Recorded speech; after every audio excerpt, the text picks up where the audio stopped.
इनके लबे रंगी की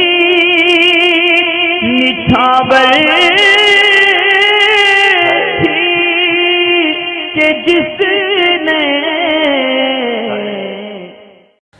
अल्ताफ़ अली हैं, मालूम ये करना चाहते हैं कि बिजली चोरी करना मीटर में से जायज़ है या नाजायज़ है, और इस बिजली से फिर वज़ू गस्ल करना और नमाज़ पढ़ना ये दुरुस्त है या नहीं।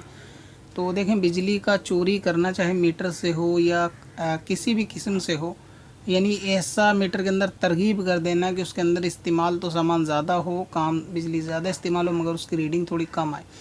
या फिर आपने जो सवाल पूछा कि बिजली चोरी करना ये है हराम, ये जायज़ नहीं है। ठीक इसी तरह इसके अंदर अगर आपने इस पानी से जो बिजली चोरी करके मोटर चलाई गई और फिर इससे वज़ू गुस्ल किया, आपका सवाल उसके ताल्लुक़ से है, तो देखें बिजली का चोरी करना हराम है, मगर वो जो पानी है उससे आपने वज़ू किया, वज़ू आपका दुरुस्त हो जाएगा, गुस्ल भी हो जाएगा और इस वज़ू गुस्ल से नमाज भी हो जाएगी, मगर आपके सर पे, यानी जो घर का सरपरस्त है जिसने ये काम किया, बिजली को चोरी की, उसके चोरी का गुनाह सर पे रहेगा और उसको तौबा करना फ़र्ज़ होगा।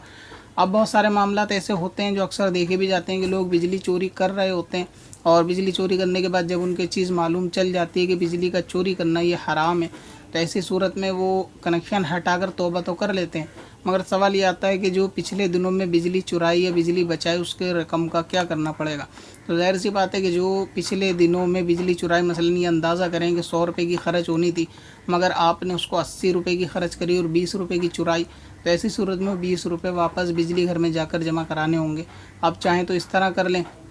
कि उनके अकाउंट के अंदर ट्रांसफ़र कर दें, या चाहे तो इस तरह कर दें कि अपने बिजली बिल के साथ ज़ायद रकम को वहाँ जाके जमा करा दें बिना कुछ बताए, तो इस तरह आपको वो रकम उनके अकाउंट तक जिस तरह चाहे पहुँचानी होगी। मगर ये कि किसी के हाथ में शख्स के ना दें कि ये एक्स्ट्रा है और पिछले रुक गए तो कुछ बहाना करके, क्योंकि फिर वो आगे गवर्नमेंट के खाते में नहीं डालेगा बल्कि ख़ुद अपनी जेब में रख लेगा। तो इस तरह आप ये कर सकते हैं, मगर ये कि इसके अंदर तौबा भी करनी होगी और ये काम है भी नाजायज़। और पानी का कायदा आला हज़रत अज़ीमुल बरकत ने फरमाया है कि जो पीने का पानी होता है, जैसे पब्लिक प्याव रोड के ऊपर लगे होते हैं, तो अगर वो पब्लिक प्याव के ऊपर ये चीज़ ख़ास लिखी हुई है कि ये पानी सिर्फ़ पीने के लिए है और मालिक की तरफ से इजाज़त भी यही है कि पीने के लिए है, तो फिर ऐसे पानी से भी वज़ू नहीं हो सकता। यानी जो पानी सिर्फ़ पीने के लिए ख़ास कर दिया गया उससे वज़ू नहीं होगा। अगर कोई शख्स ऐसी जगह पर मौजूद है कि जहाँ उस पानी के सिवा कोई दूसरा पानी नहीं है, तो उसको चाहिए कि फिर तयम्मुम से काम ले, और बिलफ़र्ज़ अगर उसने उस पानी से वज़ू कर लिया तो फिर वज़ू हो जाएगा और उस वज़ू से नमाज भी हो जाएगी। लिहाजा ये नाजायज़ काम के बाद अगर पानी लिया गया तो पानी और वज़ू हो जाएगा। ठीक इसी तरह अगर बिजली चोरी की गई और फिर मोटर चला के पानी लिया गया तो पानी से वज़ू और नमाज तो हो ही जाएगी, मगर ये फ़ेल कि बिजली चोरी करना ये हराम है और इससे तौबा करनी चाहिए और इससे बचना चाहिए। अब इसमें मामला ये आता है कि घर एक होता है, उसके अंदर क्योंकि टीवी भी चलाना है 6-6 घंटे, सीरियल देखने, ड्रामे देखने और बहुत सारे